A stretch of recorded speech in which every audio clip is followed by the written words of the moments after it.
We love playing games on consoles. The simplicity of just powering up a machine, selecting a game, and going just feels good. But it's not a stretch to say that consoles aren't perfect. Hi folks, it's Falcon, and today on gameranx, 10 console gaming problems that suck. Now I just want to make a quick disclaimer here. We're not dunking on consoles. This is just stuff that people who play games on consoles have to deal with. So without further ado, starting at number 10, it's controller drift. There's nothing more frustrating than when you pop in a console game, you start it up, and immediately your guy starts walking off to the left real slow. That's a telltale sign of controller drift, one of the most annoying things that can happen when you're playing on console. There are tons of reasons why a controller will start to drift. There could be dust in the controller interfering with things, some contact points get worn down, the stick itself might be damaged. Hell, sometimes drift is caused by a software issue rather than a hardware one. There's also the fact that controllers can just be defective. It's an issue that most recently has been a huge sticking point for Nintendo. The Switch's Joy-Cons have really gotten a bad rap with this, but pretty much every console out there suffers from controller drift, and it sucks when it happens to your controller. What makes controller drift such a pain in the ass is that for consoles, your controller's sometimes the only way to play games. Sure, some consoles support keyboard controls, but for the most part, you're using a controller to navigate menus and play games, so if it starts to drift, then doing even basic stuff suddenly becomes a little bit of an annoying hassle, if not a big bit of an annoying hassle. It doesn't help that controllers these days are also expensive, and if you send a controller back to the console manufacturer, seemingly half the time you get your controller back, it still drifts. So you're basically stuck dropping another 60 to 70 bucks on a new controller. At a certain point, everyone who plays console games a lot just has to get used to controller drift on some level. But you know what would be better? If that was the primary thing that they started to address in controllers. Like, just make some controllers that don't start drifting so fast. Is that so much to ask? Is it that contrary to the laws of physics that it's really not addressable? I feel like no. I feel like they could do something about it. And number 9 is loud fans and annoying disk drives. You know exactly what we're talking about here. Some consoles are noisy as hell, and unless you got them stored somewhere to muffle the sound a little bit, it can sound like there's a jet engine going off in your living room when you're playing certain games. PlayStation systems can be particularly bad about this at times. Fan noise is more of a modern problem too, where previous generations, you got annoying noises from the disc reading rather than fans. And yeah, for some systems that disc reading noise could really be unbearable. The Xbox 360 was especially bad about this. You could hear pretty much everything. The disc spinning up, motors running, loading noises, and it was loud and irritating. But at least they introduced a way to install games to the hard drive, making it so the console didn't have to access the disc nearly as often, which eliminated a lot of the noise. Anyone who had a Dreamcast probably is never going to forget how noisy that console could be. I don't know what there was about it that made it so noisy compared to its contemporaries. And number 8 is goofy gimmicks and useless features. When it comes to consoles, everyone kind of wants a gimmick. Something that can put a bullet point as a unique feature of the console, even if it ends up being totally pointless for almost everyone who actually uses it. Like, remember how the Xbox One originally had a Kinect sensor built in? Did anyone actually use that?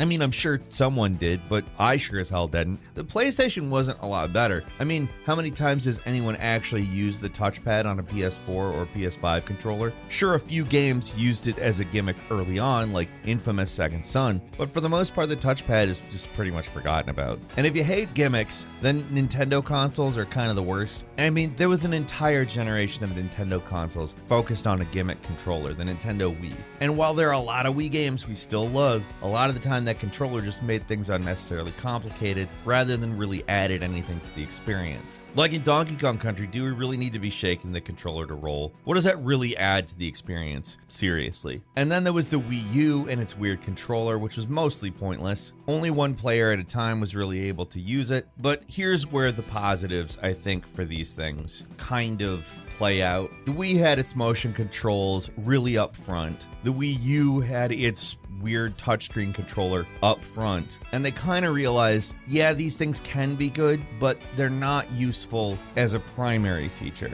That's when they sort of integrated these ideas into the Switch, which acts mostly as a completely normal ass console if you wanted to. Those things are there for when games actually use them. And to be fair, Switch games that use motion controls or touchscreen have actually been decent. Throwing the hat in Mario Odyssey is pretty fun. Using the touchscreen to build levels in Mario Maker, also pretty fun. But for the most part, you can just play a video game like a video game, and it's nice. With consoles, you pretty much have to pick your poison when it comes to pointless gimmicks. These days, they rarely hinder the experience too much, but there's always going to be something that's pointless that exists basically as a selling point for every console. And it's weird because they don't make me want to buy the console, and they're really just annoying to deal with.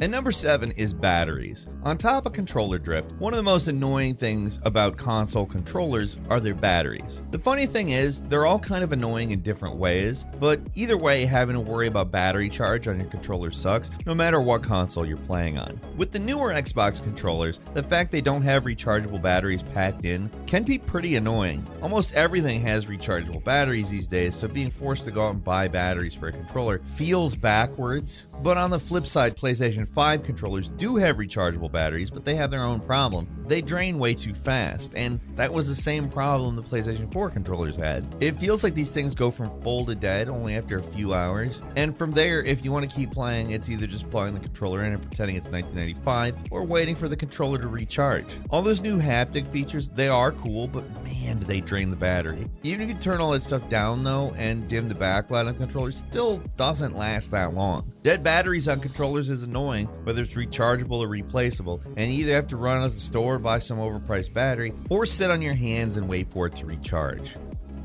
And number 6, it's super annoying that nowadays you have to pay if you want to play online. At this point, basically everyone's accepted that if you want to get online and play with your friends in a console game, you gotta pay the online tax. Whether it's Xbox with Xbox Live, PlayStation with PS Plus, or Nintendo with Switch Online, no matter what console you want to play on, if you want to join an online game, you gotta pay up. These days, all 3 companies add bonuses to their online subscription. You get monthly games on PlayStation. For Switch, you get access to Nintendo's back catalog, and with Xbox you get Game Pass, which is great, but still, if you want to go online and play, and you don't care about all these extra bells and whistles, then it sucks you gotta pay an additional fee on top of the monthly internet subscription you already pay for. Like, for instance, it didn't used to be this way with console games. Nintendo games used to be free to play online, and actually just recently Xbox made it so that free to play multiplayer games don't require the subscription, so it's not all bad. It's nice you can boot up Halo Infinite's multiplayer and just play it, but for the most part, if you want to play a game online for consoles, it means paying the console makers for the privilege of doing so.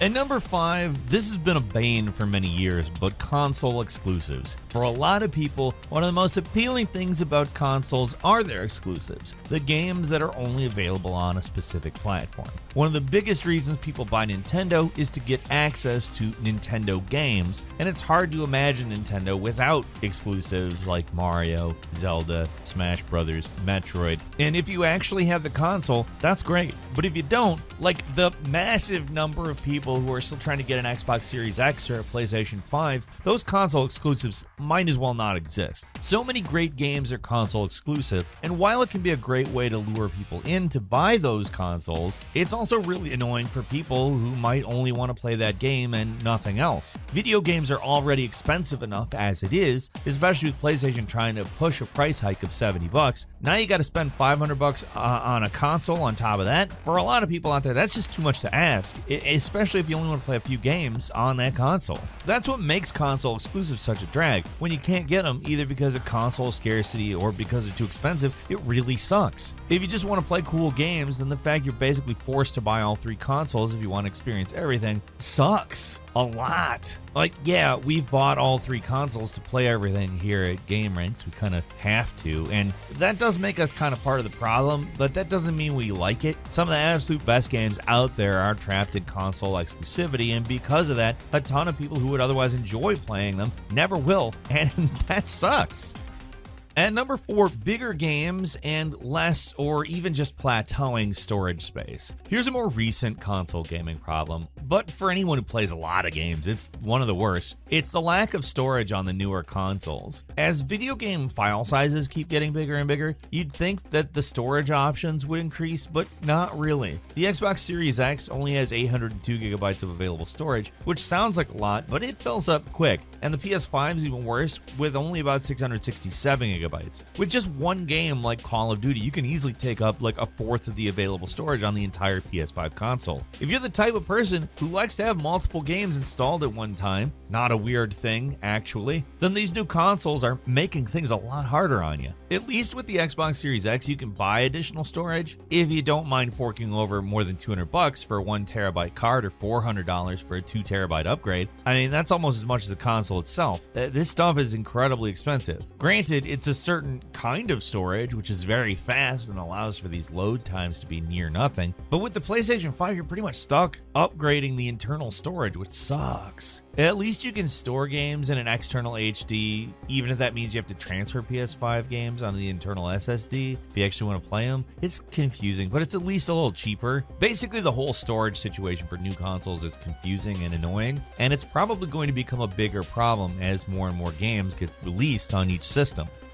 And number 3, the constant system upgrades are annoying and expensive. In theory, console gaming is supposed to be cheaper than PC gaming, but with all the consoles you have to buy, it doesn't feel like it. If there's one thing that's constant about consoles, it's that technology is always improving, so every couple of years they come out with a brand new console. Just as an example, between 1994 and now, PlayStation has released 5 major consoles with dozens of adjustments, remodels, and upgrades along the way. The console makers don't want you to just buy a PS4 and then upgrade to the PS5. There's the PS4 Pro, the Xbox One X, and the Switch OLED, however you say it. These kinds of half-generational updates are becoming more common, and they aren't likely to go away anytime soon. It's only a matter of time before we can expect to see a PS5 Pro, like it's inevitable at this point. And upgrading a console isn't like upgrading a PC. You can't just buy a part and install it. Every time you upgrade, you pretty much have to start fresh. It's annoying enough with these generational upgrades, but when you're going for a major console from like PS3 to PS4, it sucks when you have to make it so you no longer play all your old games on the new hardware. At least Xbox Series X and PS5, most of your Xbox One and PS4 games work, but think of stuff like the Wii U to the Switch or the PS3 to the PS4. All those games just become instantly obsolete. So if you want to play your old games, the only option is to hold on to your old console, and if you're like us and you've been gaming for a while, that means they're going to start building up. The point is really two things that suck and feed into one another. It sucks to have to pay for an upgraded console, and it sucks that you're forced to basically hold on to every old console you have if you actually want to play certain old games, especially with stuff like the PS3, where games like Resistance, Killzone 2, or Metal Gear Solid 4 can't be played on anything else. And number 2, there are no mods. That is obviously a superior aspect of PC gaming. Whether you like to mod games or not, it's just great to have the option to get all these fan-made upgrades and improvements and weirdness additions, especially for the ones that really need it. Probably the most obvious game that benefits from mods is Skyrim. It's a game that's really been kept alive by its fan community, and the amount of stuff people have made for it is truly staggering. Even if you don't care about putting Macho Man Randy Savage or Thomas the Tank Engine into the game, it's great to have access to various fan-made patches and improvements that make the game more fun and stable to play. Sure, Bethesda made a few mods available for console, but they're a drop in the bucket compared to the thousands of options available on PC. And it's not just Skyrim, there's a ton of games that are improved with fan patches and fixes you can only get on PC with mods. Sure, trying to install certain mods can be a huge pain depending on the game, but these days it's only gotten easier to apply fixes and improvements to PC games. While if you're on console, you're just stuck with the base game. It's not something that really matters for most console games,